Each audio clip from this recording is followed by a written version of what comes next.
이 시간 오늘 하나님께서 우리에게 주신 하나님의 말씀 봉독하겠습니다.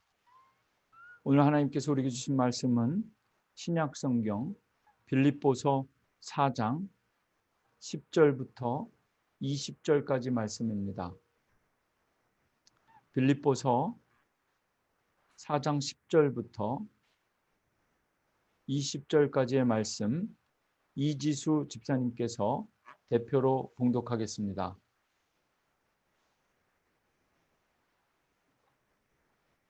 내가 주 안에서 크게 기뻐함은 너희가 나를 생각하던 것이 이제 다시 싹이 남이니 너희가 또한 이를 위하여 생각은 하였으나 기회가 없었느니라.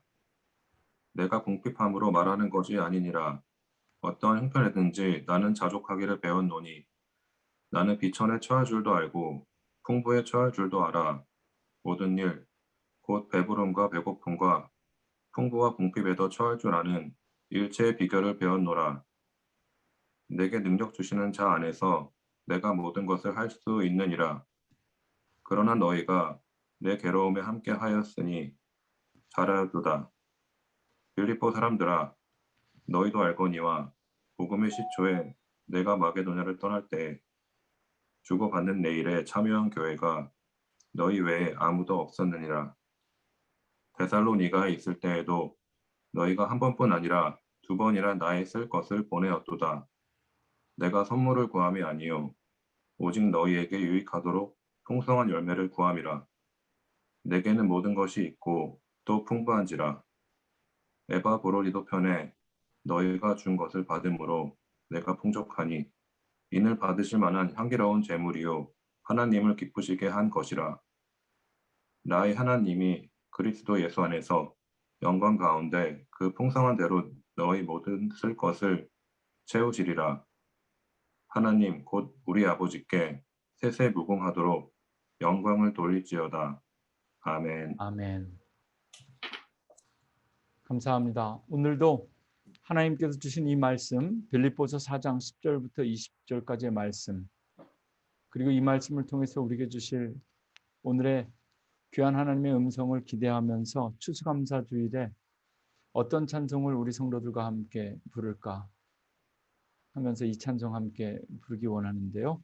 날 구원하신 주 감사, 이 복음성가를 우리 함께 하나님 앞에 감사하고 고백할 수 있었으면 좋겠습니다. 함께 찬송하시죠.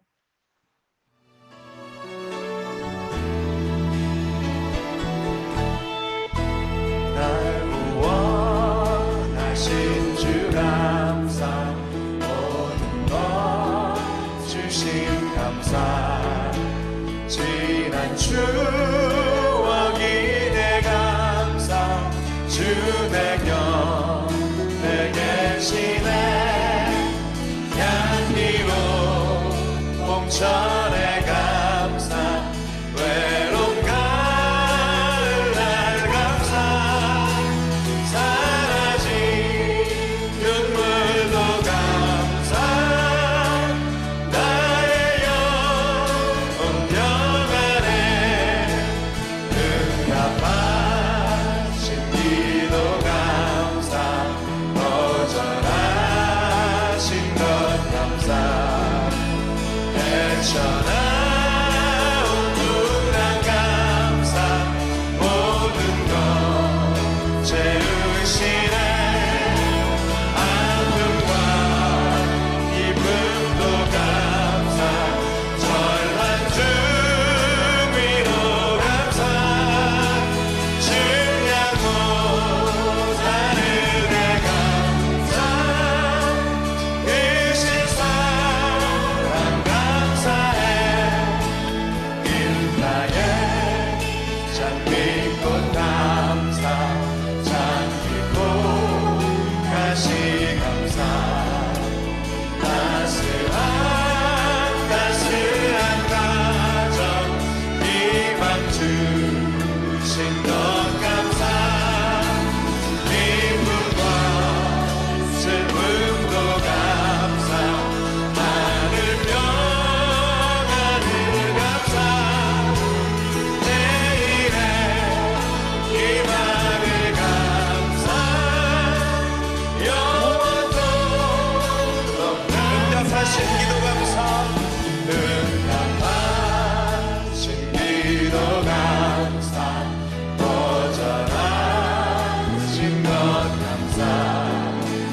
헤쳐나오고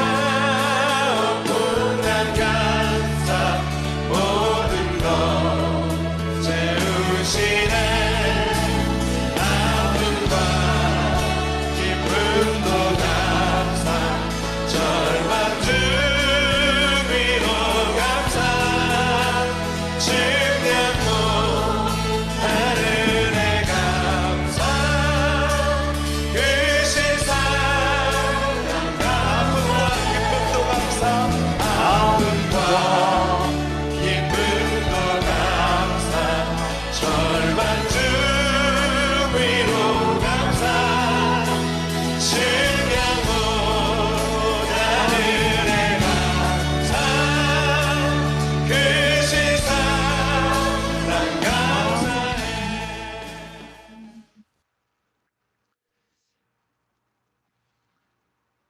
오늘은 추수감사주일입니다. 10월은 성령의 열매 맺는 달로 그렇게 정하고 지키는데요. 성령의 열매에 대해서 가장 잘 표현된 말씀이 갈라디아서 5장 22절, 23절 말씀이죠. 갈라디아서 5장 22절, 23절에 기록되어진 성령의 열매는 오직이라는 단어로 시작합니다. 오직 성령의 열매는 9가지죠. 사랑과 희락과 화평과 오래 참음과 자비와 양성과 충성과 온유와 절제다. 이 같은 것을 금지할 법이 없다.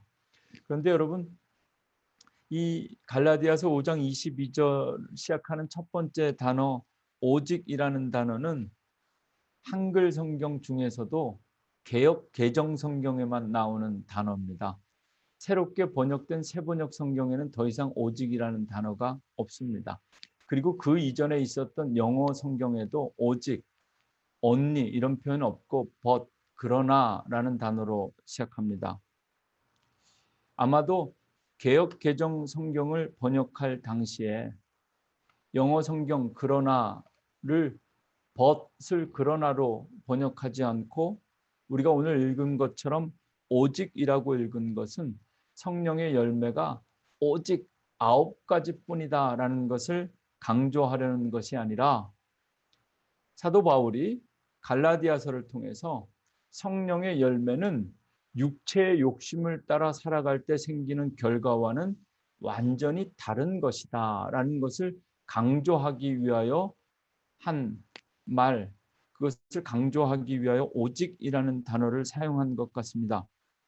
그래서 갈라디아서 5장 22절 이전의 말씀을 읽으면 육체를 따라 살아갈 때 생기는 것들, 음행과 더러운 것들, 이건 뭐 9가지가 아니라 수없이 많은 것들을 사도 바울은 제시하는데요. 음행과 더러운 것, 호색과 우상숭배, 주술, 원수 맺는 것, 분쟁과 시기, 분냄과 당짓는 것, 분열하는 것, 이단, 투기, 술취함, 방탕함 같은 이런 육체의 욕심을 따라 행할 때 나타나는 결과들, 열매들과는 달리 그러나 오직 성령을 따라 살아가는 사람들에게 맺히는 열매는 다르다라는 것입니다.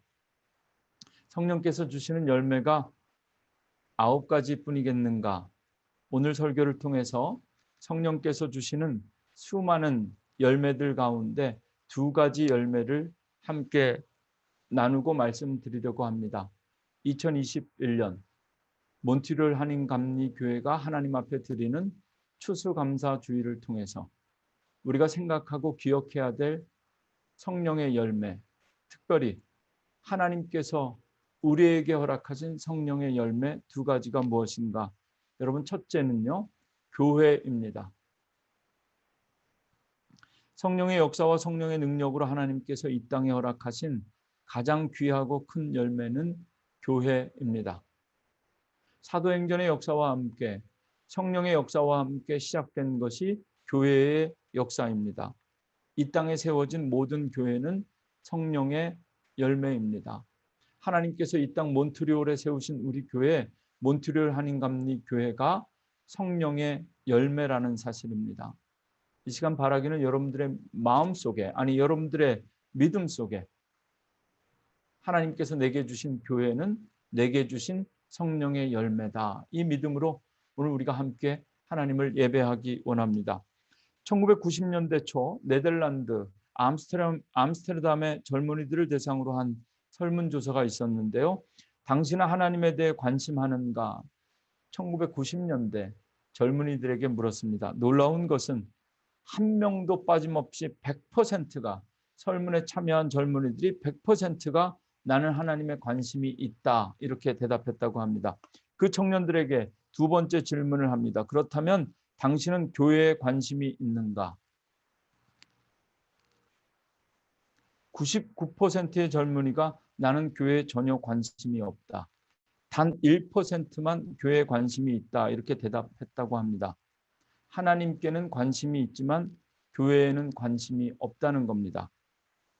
다른 말로 이해해 보자면 하나님은 좋지만 교회는 싫다일 수도 있습니다. 또는 하나님은 믿지만 교회는 더 이상 못 믿겠다 이런 표현일지도 모릅니다.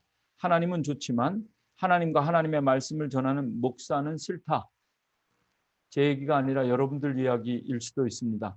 하나님께는 관심이 있지만 지금 하나님을 예배하는 사람들, 성도들, 교인들에게는 관심이 없다처럼 들리기도 합니다.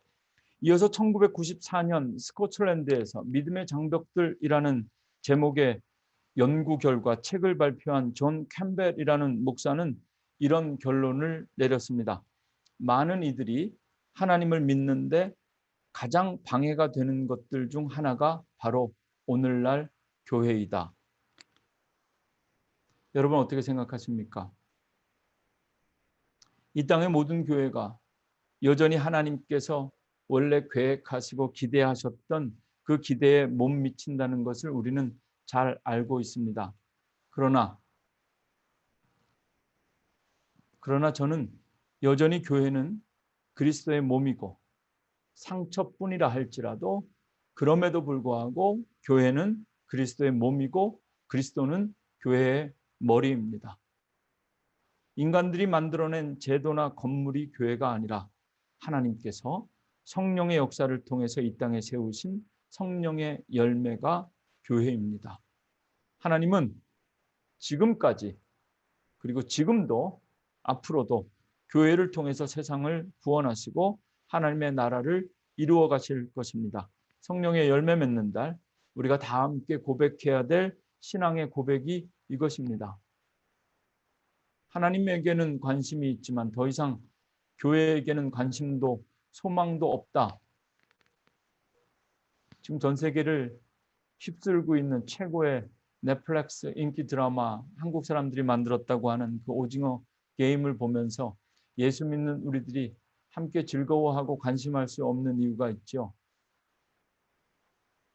대중문화가 교회에 대해서 늘 비판적입니다.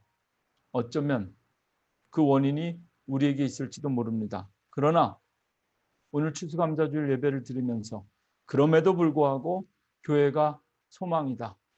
하나님께서 지금 우리 교회들을 변화시켜 가고 계시고 바로잡아 주실 것이다.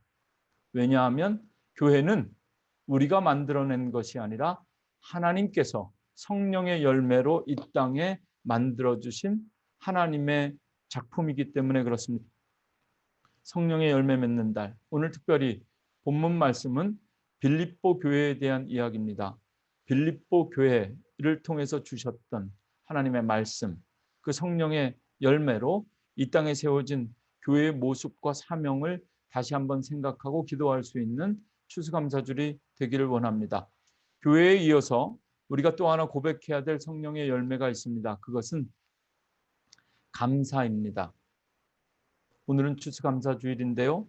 갈라디아서 5장 22절, 23절 성령의 9가지 열매 가운데 감사는 없습니다. 그런데 감사도 성령의 열매입니다. 우리가 고백하는 감사의 크기가 믿음의 크기다. 올해 추수감사주일 예배를 준비하면서 작년에 드렸던 우리 추수감사주일 영상을 함께 다시 한번 보면서 작년을 기억하고 또 올해 예배를 준비했는데요. 작년에 우리 성전에서 작년에도 예배 드리지 못했지만 그래도 성전에서 예배를 준비하고 영상을 찍을 수 있었는데요.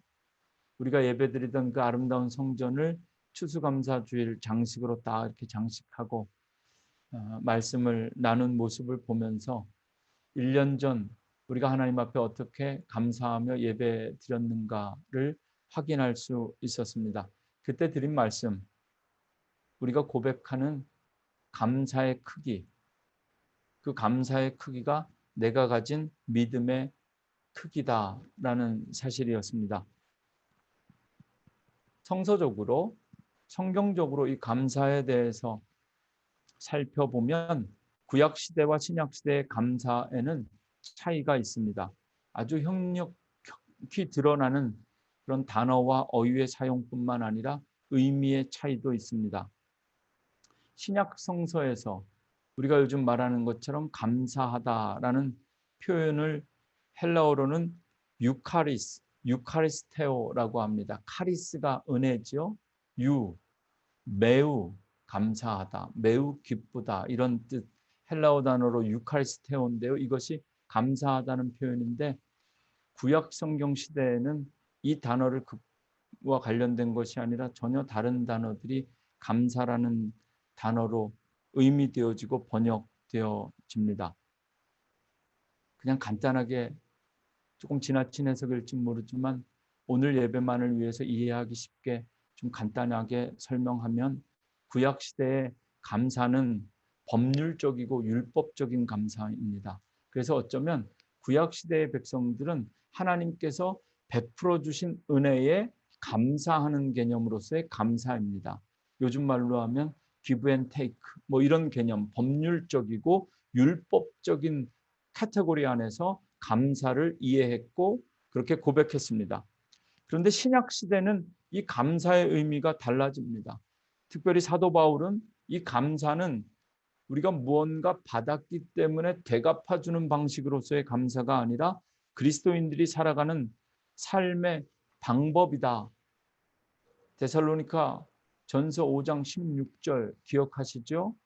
항상 기뻐하라, 쉬지 말고 기도하라, 범사에 감사하라, 모든 일에 감사하라. 이는 그리스도 예수 안에서 너희를 향하신 하나님의 뜻이니라. 감사하며 사는 것, 이것이 바로 하나님의 뜻입니다. 감사는 그리스도인이 지켜야 할 법이 아니라 존재하는 방식이었습니다. 사도 바울에게는 그랬습니다. 하나님께서 우리에게 주신 것, 우리가 받은 것, 그것에 대해 반응하는 것이 감사가 아니라 그냥 우리가 이 땅에 존재하는 삶의 방식, 그것이 바로 감사라. 이렇게 사도 바울은 선언하고 있는 겁니다. 이러한 사도 바울의 입장은 예수 그리스도의 사역과 말씀 속에서 더욱더 구체가 됩니다. 감사가 믿음이다. 이렇게 예수님 말씀하십니다. 감사가 믿음이다. 그리고 더 나아가서 예수님은 아예 결정지어 버립니다. 그 믿음으로 너가 구원받았다. 작년 추수감사주일에 나누었던 말씀과 본문, 한센병 걸렸던 10명의 사람들 고쳐주었는데 딱 한 사람 사마리아인만 돌아와서 하나님 앞에 감사했습니다. 나머지 9은 어디에 있느냐?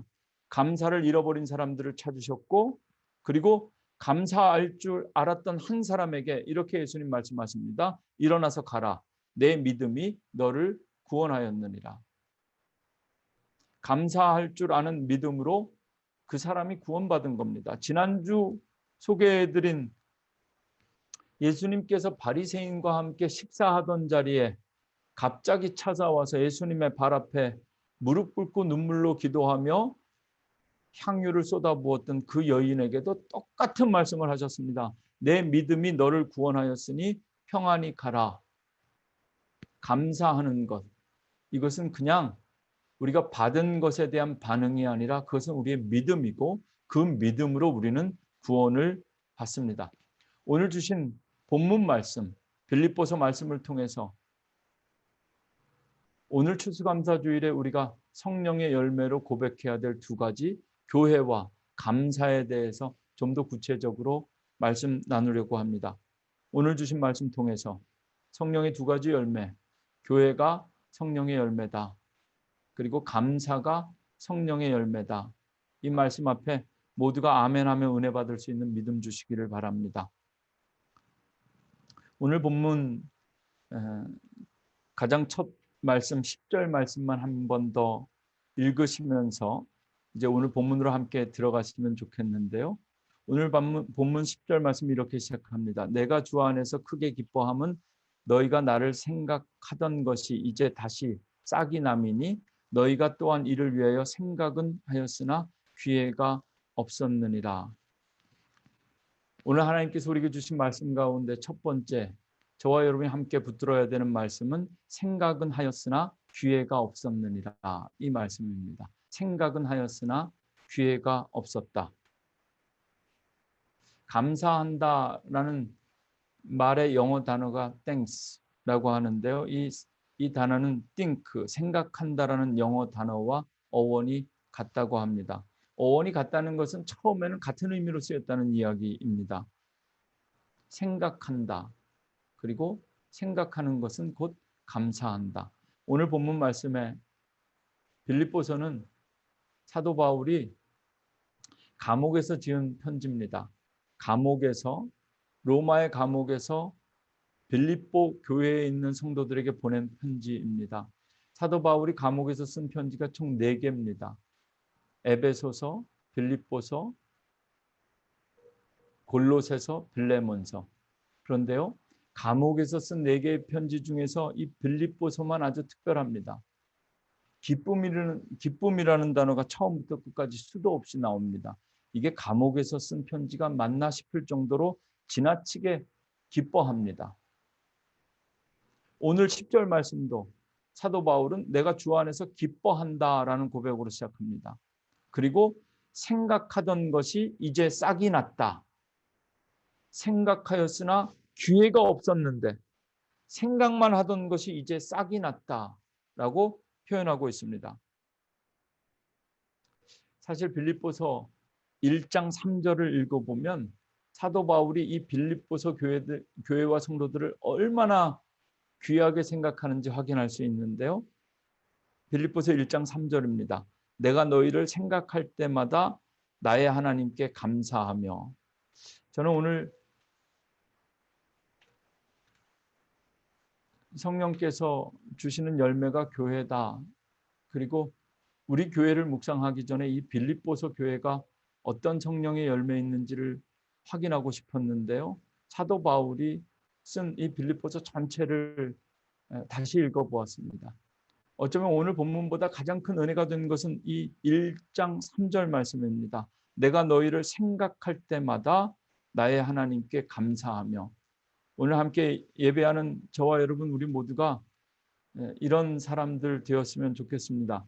목사가 요즘 특별히 자주 만나지 못하잖아요. 자주 만나지 못하는 게 뭡니까? 아예 만나지 못하잖아요. 만나지 못할 때 우리는 생각밖에 할 것이 없는데 생각할 때마다 하나님께 감사할 수 있는 것. 목사가 성도들을 생각할 때마다 하나님께 감사할 수 있는 교회. 성도들이 목사와 전도사를 생각할 때마다 하나님께 감사할 수 있는 교회.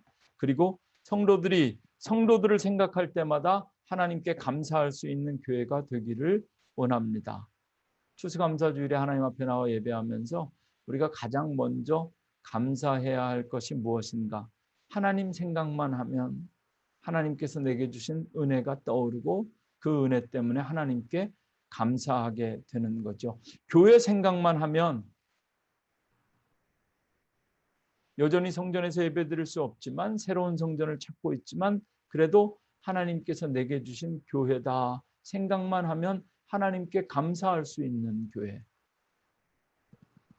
코로나 속에서도 성전에서 예배드릴 수 없었지만 지난 1년이 넘는 시간 동안 코로나 속에서 영상으로 예배드렸던 것 생각만 해보는데도 하나님께 감사가 되었습니다. 지금 로마의 감옥에 갇혀 있는 바울이지만 빌립보 교회와 성도들 생각만 해도 기쁘고 생각만 해도 감사가 넘쳤습니다. 여러분, 우리가 다시 성전에서 모여 예배하는 거 생각만 해도 감사가 넘칩니다. 그러나 오늘 추수감사주일 예배를 드리면서 그럼에도 불구하고 지금도 그리고 지금까지 코로나 속에서 영상으로밖에 예배 드릴 수 없었지만 그것 또한 생각만 해도 하나님 앞에 감사할 수 있는 그런 여러분들 되시기를 주님의 이름으로 축원합니다. 생각은 하였으나 기회가 없었다. 여러분, 추수감사주일은 우리가 늘 하나님을 생각하고 하나님을 생각할 때마다 고백했던 그 은혜, 그것을 표현할 수 없는 기회입니다. 표현할 수 있는 기회입니다. 사도 바울은 감옥에 갇혀 있기 때문에 서로가 만날 수 없고 서로가 이 감사를 표현할 수 없었지만 드디어 생각만 했던 것을 표현할 수 있는 기회가 생겼다. 너희들에게 그런 기회가 생겼다라고 고백하고 있습니다. 갈릴리에 오셔서 바리새인이었던 시몬의 집에서 식사하고 있던 그 예수님께 갑자기 들이닥친 그 여인은 하나님께서 내게 주신 은혜 생각할 때 아마도 그 여인 생각만 했는데 그의 발걸음을 주체할 수 없었을 겁니다. 그러니까 바리새인의 집에 쳐들어가서 예수님의 발 앞에 무릎 꿇었던 겁니다. 추수감사 주일은 그동안 우리가 하나님 앞에 생각만 했던 것을 실제 행동으로 보여줄 수 있는 기회, 그것이 바로 추수감사 주일입니다. 두 번째, 추수감사 주일은 어떤 주일인가, 어떤 감사를 우리가 고백해야 될 것인가. 13절 말씀 다 함께 읽겠습니다. 이건 아마도 우리 교회 성도님들이 다 외우실 말씀이 아닌가 싶은데요. 13절 말씀 그냥 외워보실까요? 내게 능력 주시는 자 안에서 내가 모든 것을 할 수 있느니라. 참 좋은 말씀입니다. 그냥 누가 해주기만 해도 힘이 되는, 용기를 주는 그런 말씀인데요. 너무 유명한 말씀이라 오히려 잘 모르고 그대로 믿지도 않습니다. 그냥 바램이나 구호와 같은 그런 말씀이 되었는데요. 이 말씀을 정확하게 이해하시려면 13절 말씀과 표현 가운데 두 가지 개념을 이해하셔야 됩니다. 첫 번째는 내게 능력 주시는 자가 누구인가? 성령님과 동행하며 성령의 능력으로 살아가는 사람들, 우리에게 능력 주시는 자는 성령입니다. 이 말씀이 참 좋은 말씀인데요. 너무 오래 들어서 그런지 이 말씀의 능력을 그대로 믿는 성도들은 별로 없어 보입니다.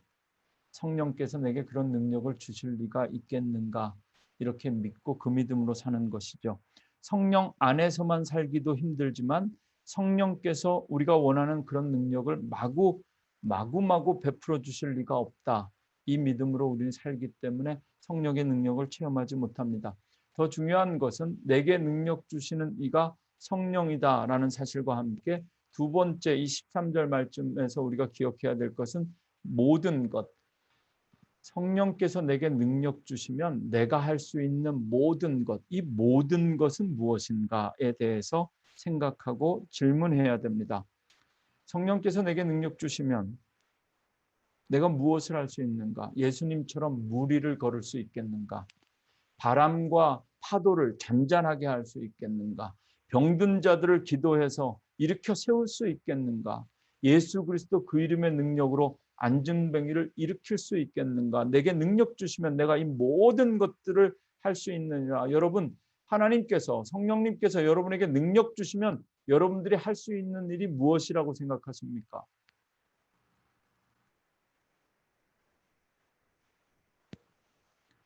교회 건축 이런 거. 내게 능력 주시면.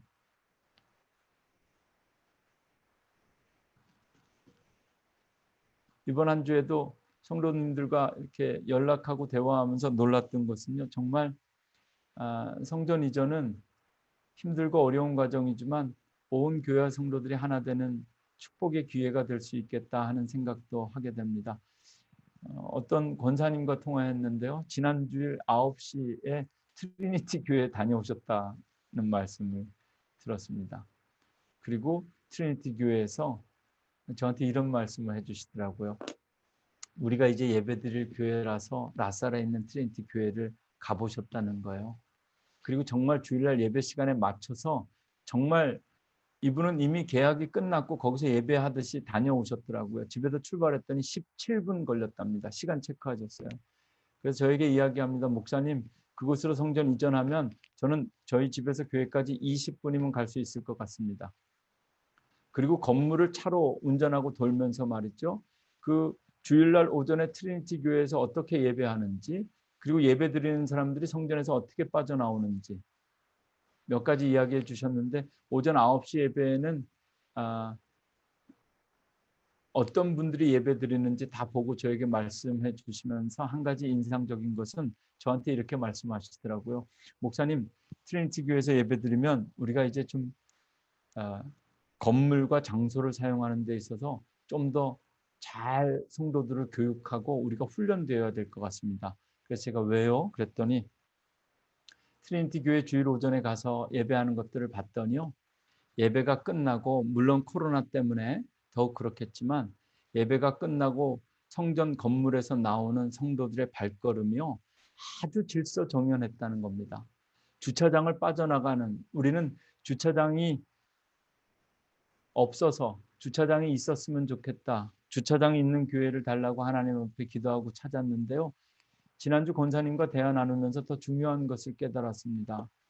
주차장을 넉넉히 가진 교회와 성도들이 예배 때 주차장을 어떻게 사용하는지 처음 들어올 때부터 정확하게 질서 있게 미리미리 들어와서 차를 파킹하고, 예배가 끝나면 순서대로 한 대 한 대씩 주차장을 빠져나가는 모습을 보면서 아마도 그 권사님은 우리가 거기서 예배드리면 우리는 저렇게 할 수 있을까 생각해 보았다는 겁니다. 성전 이전을 위해서 우리가 이전하게 될 교회에 미리 가본 분들이 또 한마디씩 하시는 말씀 가운데, 이런 교회를 렌트하는 것뿐만 아니라 이런 교회를 우리가 살 수 있었으면 좋겠다, 가질 수 있었으면 좋겠다라는 욕심도 내보이시는 분들이 많이 있습니다. 성령께서 능력 주시면 모든 것을 할 수 있다고 하셨는데, 도대체 성전 이전을 위해서 기도하는 우리들에게 하나님께서, 성령님께서 능력 주시면 우리가 할 수 있는 일은 무엇인가? 많은 사람들이 성령께서 내게 주시는 능력이 초능력적인 힘과 기적과 같은 그런 능력이다라고 생각할 수 있는데요. 사도 바울은 전혀 다른 의미에서 이 말씀을 하고 있습니다. 어쩌면 그 내용을 이해하면 우리 모두가 이 말씀 앞에서 실망할 수도 있습니다. 사도 바울이 말하는 모든 것은 감옥에서도 기뻐할 수 있는 모든 것이었습니다. 그래서 이 빌립보서 4장 13절, 내게 능력 주시는 자 안에서 내가 모든 것을 할 수 있다라는 이 말씀은 11절부터 읽어야 됩니다. 11절, 12절 말씀 읽어드립니다. 내가 궁핍함으로 말하는 것이 아니니라. 어떠한 형편에든지 나는 자족하기를 배웠노니, 나는 비전에 처할 줄도 알고 풍부에 처할 줄도 알아. 모든 일 곧 배부름과 배고픔과 풍부와 궁핍에도 처할 줄 아는 일체의 비결을 배웠노라. 하나님께서 우리에게, 성령께서 내게 주시는 능력은 지금 내가 처해 있는, 이 감옥에 갇혀 있는 사도 바울이 이 감옥이라는 상황과 환경을 변화시킬 수 있는 능력이 아니라 그 상황 속에서도 모든 것을 감사할 수 있는 일체의 비결, 그것이 바로 능력이었습니다. 하나님의 말씀 1.1획도 고치지 말라고 하셨고 그대로 이루어진다고 하셨는데, 그리고 어떤 것도 더하지도 말고 빼지도 말라고 하셨는데, 오늘 저는 우리에게 주신 빌립보서 4장 13절 말씀을 더 잘 이해하고 전하기 위해서 한 단어만 넣어보겠습니다. 내게 능력 주시는 자 안에서 내가 모든 것을 감사할 수 있느니라. 누구든지 감사할 수 있고 모든 일에 감사할 수 있는 것. 그래서 감사는 성령님과 동행하는 사람들에게 하나님께서 주시는 성령의 열매이고 사도 바울이 이야기하는 것처럼 감사는 우리가 지켜야 할 법이 아니라 우리가 살아가는 삶의 방식, 범사에 감사하라. 이는 그리스도 예수 안에서 너희를 향하신 하나님의 뜻이 되는 겁니다. 그리고 이 감사가 믿음이라 하였고 예수님께서는 그 믿음을 통해서 너희가 구원을 받으리라. 추수감사주일은 내게 주신 것 가운데 내가 하나님 앞에 감사할 제목들을 골라내는 주일이 아닙니다. 내 믿음으로나 내 형편으로는 지금까지 도무지 감사할 수 없었던 것들도 성령께서 주시는 능력으로 감사할 수 있게 되는 주일, 내게 능력 주시는 자 안에서 나의 상황을 바꾸는 것이 아니라 어떤 상황 속에서도 감사할 수 있는 믿음을 갖게 되시기를 주님의 이름으로 축원합니다. 성전 예배뿐만 아니라 영상 예배를 통해서도 앞으로 얼마나 몇 번이나 더 영상으로 예배 드려야 될지 잘 모르겠습니다. 그러나 성령께서 저와 여러분 우리 교회에 주시는 그 능력으로 이 영상 예배를 성전 예배로 바꾸는 것뿐만 아니라 여전히 우리의 상황은 변하고 바뀌지 않지만 성전 예배를 대신하여 감옥에 갇힌 바울처럼 영상으로 예배드릴 수밖에 없는 이 상황 속에서도 나는 원래 이렇게 영상으로 예배드리는 건 내 체질에 맞지도 않고 내 인생에 생각해 본 적도 없지만 그래서 내 능력으로는 감사할 수 없지만 내게 능력 주시는 자 안에서 내가 이렇게 예배드릴 수 있는 것도 하나님께 감사할 수 있는 것. 2021년 추수감사주일 예배를 드리는 우리 교회의 신앙 고백 될 수 있기를 바랍니다. 이제 마지막으로 18절 말씀 함께 읽겠습니다. 내게는 모든 것이 있고 또 풍부한지라 에바브로디도 편에 너희가 준 것을 받음으로 내가 풍족하니 이는 받으실 만한 향기로운 제물이요 하나님을 기쁘시게 한 것이라. 추수감사주일 때만이라도 정확하게 우리의 모습을 돌아볼 수 있는 기회가 축복이 있기를 원합니다. 지금 우리가 하나님 앞에 드리는 이 예배가 하나님께서 받으실 만한 향기로운 제물인가? 그리고 하나님을 기쁘시게 하는 예배인가? 교회도 마찬가지입니다. 우리 교회가 하나님께서 받으실 만한 향기로운 제물인가? 그리고 하나님을 기쁘시게 하는 교회인가? 오늘도 믿음 가지고 이 자리에 모이셨는데 여러분들이 가진 그 믿음이 acceptable, 하나님께서 받으실 만한 믿음인가? 하나님을 기쁘시게 하는 믿음인가? 함께 생각해 보아야 합니다.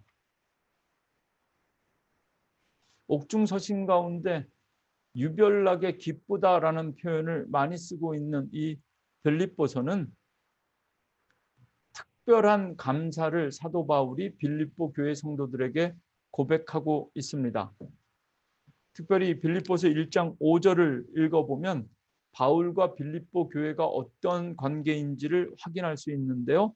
너희가 첫날부터 이제까지 복음을 위한 일에 참여하고 있기 때문이라. 복음을 위한 일에 복음을 전하는 나와 함께하고 있었기 때문이라. 여기에 우리가 알만한 헬라어 단어가 두 개나 나오는데요. 코이노니아, 코이노이아라는 함께한다, 교제한다는 단어와 유앙겔리온, 복음이라는 단어가 나옵니다. 그래서 빌립보서의 핵심 단어와 주제는 복음과 기쁨입니다. 15절 말씀, 빌립보 사람들아 너희도 알거니와 복음의 시초에 내가 마게도냐를 떠날 때 주고받는 내 일에 참여한 교회가 너희 외에 아무도 없었느니라. 돌아오는 수요일 수요 성경 공부 시간에 빌립보 교회와 바울의 관계에 대해서 좀 더 자세히 살펴보며 공부하는 시간을 가지려고 하는데요. 오늘 이 말씀 속에서 보면 사실 사도 바울이 세운 교회들 가운데 사도 바울이 감옥에 갇힐 때마다 갇히기 전에 유대인들에게 쫓기면서 마게도니아에서 유럽에서 아가야에서 아덴에 이르기까지 복음을 전하기 위해서 도망치듯 그렇게 선교할 때마다 빌립보 교회는 사도 바울에게 선교 헌금을 보낸 교회입니다. 요즘이야 선교사님들이 어느 교회든 선교비 보내주면 다 감사하고 받으실 텐데 사도 바울은 그렇지 않았습니다. 사도 바울의 선교에 동참하기 위해서 선교비를 보내주는 교회 가운데 하나님께서 받으실 만한 향기로운 제물과 하나님을 기쁘시게 하는 예물만 받았습니다. 어느 교회가 더 재정이 탄탄한지는 모르지만 빌립 교회가 보낸 선교 헌금은 바울은 받았는데 고린도 교회에서 보낸 선교 헌금은 받지 않았습니다. 오늘 이 빌립보서를 통해서 성령의 열매로 이 땅에 세워진 빌립보 교회가 그리고 이 땅의 모든 교회들이 어떤 사명을 감당해야 되는가, 교회의 처음부터 끝까지 복음 전하는 일에 집중해야 된다는 사실을 발견하게 되고요. 또 하나, 사도 바울을 도왔던 빌립보 교회의 모습을 통해서 빌립보 교회는 감옥에 갇혀 있는 바울을 위해서 기도했던 교회입니다. 복음 전하는 자들을 위해서 기도해야 됩니다. 그리고 복음 전하는 자들이 복음 전하다가 핍박받는 상황과 환경을 위해서 기도해야 됩니다. 사도 바울은 오늘 본문을 통해서 빌립보 교회에게 너희가 나의 고난에 동참하였다, 잘하였다 이렇게 고백하고 있습니다. 그리고 빌립보 교회는 기도하고 돈만 보낸 교회가 아니라 에바브로디도라는 사람을 직접 사도 바울에게 파송했던 교회입니다. 감옥에 갇혀 있는 바울을 시종들라고 사람을 보낸 겁니다. 빌립보 교회는 안디옥 교회에서 선교사로 파송받은 바울이 2차 전도 여행 중에 빌립보 지역에 세운 교회입니다. 사도행전의 기록을 따라 읽어보면 두 번째 교회죠. 성령의 두 번째 교회, 열매로 세워진 교회였습니다. 그리고 이 빌립보 교회는 바울이 유럽으로 향하는 길에 처음 세운 첫 번째 교회입니다. 원래 바울은 빌립보 교회, 빌립보를 가고 싶은 생각도 없었고 계획도 없었고 그것에 교회를 세울 계획도 없었죠. 환상 가운데 내게로 건너오라라는 환상을 통해서 바울의 선교 계획이 바뀌게 됩니다. 그리고 찾아간 곳, 그 빌립보 교회를 세웠고 그것이 성령의 열매였으며 성령의 열매로 세워진 빌립보 교회는 처음부터 끝까지 복음을 전하는데 바울과 함께 동역했던 교회. 어떻게 동역했는가? 기도했고 물질을 보냈고 사람을 보냈던 교회입니다. 요즘 목사님들 만날 때마다 다들 교인이 줄었다고 말합니다. 다시 성전 예배로 돌아가도 예전처럼 회복되지 않을 것이다. 이렇게 다들 예상하고 있습니다. 교인이 줄었으니 헌금도 줄었다고 난립니다. 교인과 헌금만 주는 것 아닙니다. 앞으로 목사도 줄게 될 것입니다. 올해도 작년과 똑같이 벌써 수년째 한국의 모든 신학교에 지원하는 숫자가 다 줄어서 모든 신학교가 미달입니다. 한국뿐만 아닙니다. 미국은 더 오래전부터 나타난 현상입니다. 목사가 줄면 교회도 줄게 됩니다.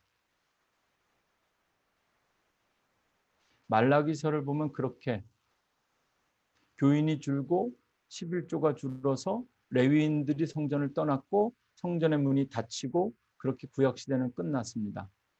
그리고 신약시대가 열리기까지 300년이 넘는 암흑의 시대, 침묵의 시대가 이어졌습니다. 코로나 속에서 많은 성도들이 교회를 떠나고 있습니다. 그러나 이 과정을 통해서 하나님을 기쁘시게 하는 것, 하나님께서 받으실 만한 향기로운 제물, 향기로운 성도, 향기로운 교회만 남게 될 것입니다. 추수감사주일에 우리 모두가 반드시 기억해야 되는 한 가지 사실, 한 가지 믿음이 더 있습니다. 그것은 종말론적 신앙입니다. 그 어느 때보다 풍성한 것을, 열매를 가지고 하나님 앞에 예배하는 감사와 은혜와 축복이 넘치는 절기이지만 추수감사절에 담겨져 있는 영적인 의미 가운데 반드시 빠지면 안 되는 것이 종말론적 의미입니다. 하나님께서 추수할 때가 반드시 온다라는 사실입니다. 다 떠나고 다 사라져도 하나님께서 추수할 열매들은 반드시 남는다. 하나님의 심판과 구원의 때가 다가오고 있습니다.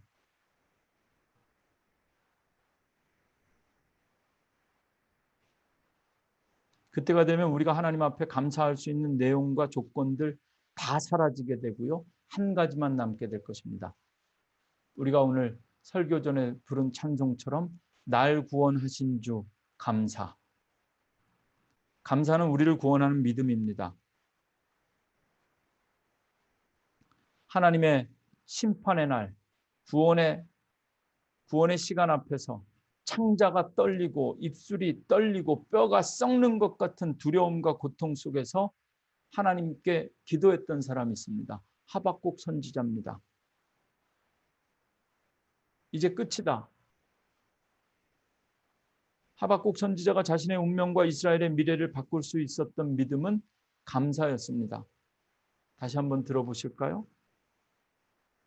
하나님의 심판의 때가 다가오면 늘 우리가 열매를 기대하던 그 무화과 나무에는 열매가 없을 겁니다. 액수에 상관없이 직장인이든 사업가이든 더 이상 수입이 없다는 이야기입니다. 그것 가지고 감사하고 뭐하고 이럴 계제가 아닙니다. 마지막 때가 되면 무화과 나무에 열매가 없을 겁니다. 늘 기름을 짜서 등불을 밝히던 감람나무에는 소출이 없을 겁니다. 기름이 없었습니다. 불을 밝힐 수가 없습니다. 요즘 말로 하면 내가 타는 큰 차 때문에 감사하고 작은 차 때문에 불평했던 사람들, 어차피 기름이 없으면 큰 차를 타던 사람이나 작은 차를 타던 사람이나 그때가 되면 그건 더 이상 감사의 조건도 아니고 아무것도 아닙니다.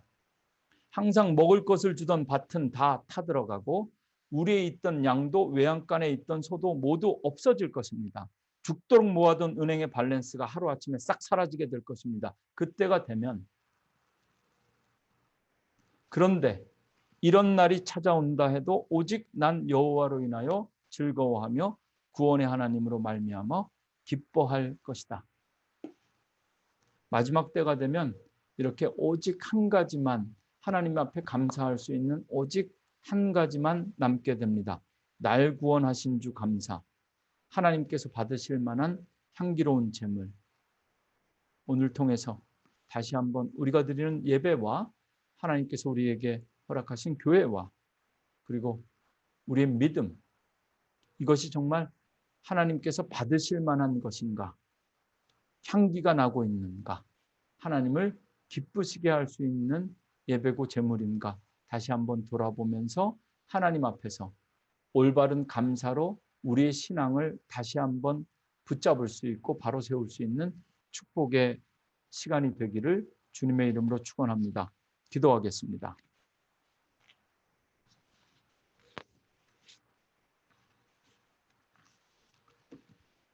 주 안에서 항상 기뻐하라. 내가 다시 말하노니 기뻐하라.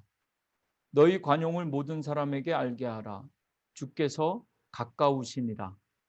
아무것도 염려하지 말고 다만 모든 일에 기도와 간구로 너희 구할 것을 감사함으로 하나님께 아뢰라. 그리하면 모든 지각에 뛰어난 하나님의 평강이 그리스도 예수 안에서 너희 마음과 생각을 지키시리라. 예수님의 이름으로 간절히 기도합니다. 아멘.